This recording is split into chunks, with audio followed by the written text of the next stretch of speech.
বন্ধুরা, আমি পটল ভর্তা করে দেখাচ্ছি। পটলগুলোকে ছুললাম আর কুচি কুচি করে কাটলাম। কড়াইতে তেল দিলাম, রসুন দিলাম, শুকনো লঙ্কা দিলাম, কালো জিরা দিলাম আর পটল কুচিগুলোকে দিয়ে নুন দিয়ে 1 মিনিটের মধ্যে সিদ্ধ হতে দিলাম।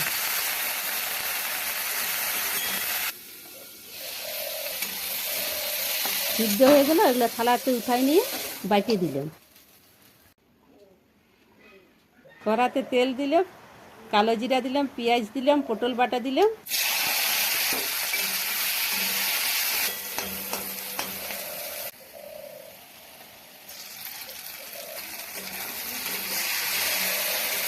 তিন মিনিট কষে নামাই দিলাম। আমাদের পটল ভর্তা রেডি।